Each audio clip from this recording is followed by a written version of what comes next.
DCM DK Shivakumar ವಿರುದ್ಧ ಬೆಳಗಾವಿ ಸಾಹುಕಾರ್ ಸೆಡ್ಡು ಹೊಡೆಯೋದಕ್ಕೆ ತಂತ್ರಗಾರಿಕೆಯನ್ನ ಹೂಡ್ತಾ ಇದ್ದಾರೆ. ಮಂತ್ರಿ ಸ್ಥಾನ ತ್ಯಾಗಕ್ಕೆ ಸತೀಶ್ ಜಾರಕಿಹೊಳಿ ಮುಂದಾದ್ರ ಅನ್ನುವಂತ ಪ್ರಶ್ನೆ ಕೂಡ ಏಳ್ತಾ ಇದೆ. ಬಿಕಾಸ್ ಕೆಪಿಸಿಸಿ ಅಧ್ಯಕ್ಷ ಗಾದಿಗೋಸ್ಕರ ಬೆಳಗಾವಿ ಸಾಹುಕಾರ್ ಮತ್ತೆ ಅಖಾಡಕ್ಕಿಳಿದಿದ್ದಾರೆ. ಆದರೆ ಈ ಬಾರಿ ಎಲ್ಲದಕ್ಕೂ ಸಿದ್ಧವಾಗಿಯೇ ಸತೀಶ್ ಜಾರಕಿಹೊಳಿ ಅಖಾಡಕ್ಕಿಳಿತಾ ಇರೋದು ಸ್ಪಷ್ಟವಾಗಿ ಗೋಚರಿಸ್ತಾ ಇದೆ. ಕೆಪಿಸಿಸಿ ಅಧ್ಯಕ್ಷಗಿರಿ ನಿಭಾಯಿಸೋದಕ್ಕೆ ತಾವು ಸಿದ್ಧ ಅಂತ ಸಾಹುಕಾರ್ ಹೇಳಿದ್ದಾರೆ. ಇದರ ಜೊತೆಯಲ್ಲಿ ಸಿಎಂ ಮತ್ತೆ ಆಪ್ತರ ಬಳಿಗೆ ಜಾರಕಿಹೊಳಿ ಮಾತುಕತೆಯನ್ನ ನಡೆಸಿರೋದು ಕೂಡ ಗೊತ್ತಾಗ್ತಾ ಇದೆ. ಇದರ ಜೊತೆಗೇನೆ ರಾಜ್ಯ ಕಾಂಗ್ರೆಸ್ ನೇತೃತ್ವವನ್ನ ವಹಿಸಿಕೊಳ್ಳೋದಕ್ಕೆ ಸತೀಶ್ ಜಾರಕಿಹೊಳಿ ಪ್ಲಾನ್ ಮಾಡಿದ್ದಾರೆ.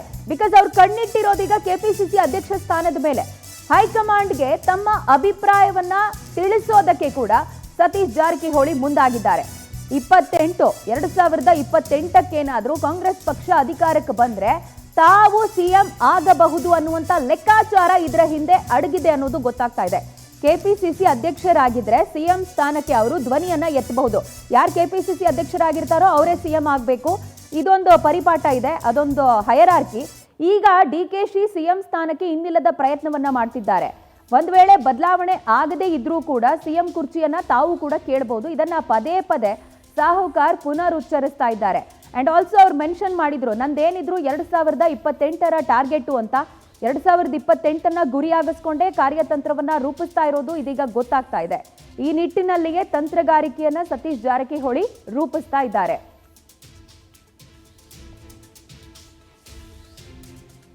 ಈ ಬಗ್ಗೆ ಹೆಚ್ಚಿನ ಮಾಹಿತಿ ನೀಡೋದಕ್ಕೆ ನ್ಯೂಸ್ ಡೆಸ್ಕ್ನಿಂದ ನಮ್ಮ ಪ್ರತಿನಿಧಿ ಶಶಿ ನಮ್ಮೊಂದಿಗೆ ನೇರ ಸಂಪರ್ಕಕ್ಕೆ ಸಿಗ್ತಾ ಇದ್ದಾರೆ. ಶಶಿ, 2028 ನಮ್ಮ ಟಾರ್ಗೆಟ್ ಅಂತ ಹೇಳಿ ಸತೀಶ್ ಜಾರಕಿಹೊಳಿ ಅವರು ಹೇಳಿದ್ರು. ಇದೀಗ ಕೆಪಿಸಿಸಿ ಅಧ್ಯಕ್ಷ ಗಾದಿ ಮೇಲೇನೆ ಅವರು ಕಣ್ಣಿಟ್ಟಿರೋದು.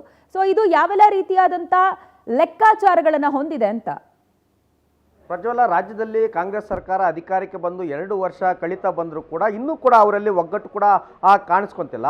ಅದೇ ರೀತಿಯಲ್ಲೂ ಕೂಡ ಏನು 139 ಶಾಸಕರಿದ್ದರೂ ಕೂಡ ಯಾರ ಬಳಿಯೂ ಕೂಡ ಒಗ್ಗಟ್ಟಿಲ್ಲ. ಒಂದು ರೀತಿ ಕಾಂಗ್ರೆಸ್ಸು ಯಾವ ರೀತಿಯಾಗಿದೆ ಅಂತಂದರೆ ಮನೆ ಒಂದು 3 ಬಾಗಿಲು ಅನ್ನುವಂತೆ DCM ಬಣ ಒಂದು ಕಡೆ, ಅದೇ ರೀತಿಯಲ್ಲಿ ಕೂಡ CM ಬಣ ಒಂದು ಕಡೆ, ಮತ್ತೊಂದು ಕಡೆ ದಲಿತ ನಾಯಕರು ಒಂದು ಬಣ ಒಂದು ಕಡೆ. ಈ ರೀತಿಯಾಗಿ ಅಧಿಕಾರಕ್ಕೆ ಬಂದಾಗ್ಲಿಂದಲೂ ಕೂಡ CM ಬದಲಾಗ್ತಾರೆ ಅಂತ ಒಬ್ಬರು ಹೇಳ್ತಾ ಇದ್ರು. ಮತ್ತೊಂದು ಕಡೆ KPCC ಅಧ್ಯಕ್ಷ ಸ್ಥಾನವನ್ನು ಬದಲಾವಣೆ ಮಾಡಬೇಕಂತ ಕೂಡ ಒಂದಷ್ಟು ಜನ ಹೇಳ್ತಾ ಇದ್ರು.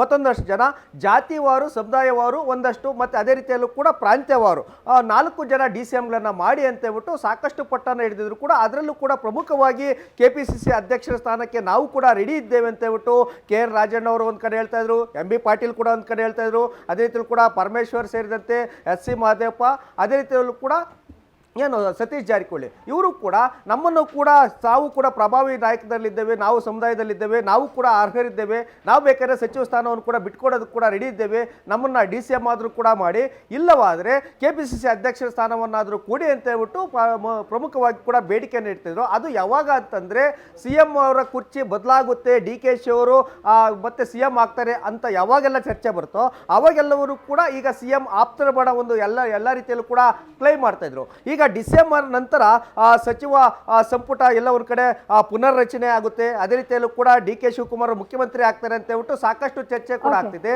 ಇದರ ಬೆನ್ನಲ್ಲೂ ಕೂಡ ಕಳೆದ ಬಾರಿ ಹೈಕಮಾಂಡ್ನಲ್ಲಿ ಕೂಡ ಸಾಕಷ್ಟು ಹೈಕಮಾಂಡ್ ಕೂಡ CM ಅವರು DCM ಅವರು ಕೂಡ ಕರೆದು ಚರ್ಚೆಯನ್ನು ಕೂಡ ಮಾಡಿದ್ರು. ಆವಾಗ ನನಗೆ KPCC ಸ್ಥಾನವನ್ನು ಕೊಡಿ ಅಂತ ಹೇಳ್ಬಿಟ್ಟು ಏನು ಸತೀಶ್ ಜಾರಕಿಹೊಳಿ ಕೂಡ ಹೈಕಮಾಂಡ್ ಬಳಿ ಏನು ಬೇಡಿಕೆಯನ್ನು ಕೂಡ ಇಟ್ಟಿದ್ದಾರೆ ಅನ್ನೋ ಮಾಹಿತಿ ಕೂಡ ಕೇಳ್ಬರ್ತಿದೆ. ಹೀಗಾಗಿ ಡಿಸೆಂಬರ್ ನಂತರ ಕಾಂಗ್ರೆಸ್ನಲ್ಲಿ ಸಾಕಷ್ಟು ಬದಲಾವಣೆ ಆಗುವಂತ ಎಲ್ಲ ಸಾಧ್ಯತೆಗಳು ಇದೆ. ಪ್ರಜ್ವಲ, ಫೈನ್ ಶಶಿಧರ್, ಥ್ಯಾಂಕ್ ಯು ತಮ್ಮೆಲ್ಲ ಡೀಟೇಲ್ಸ್ಗೆ.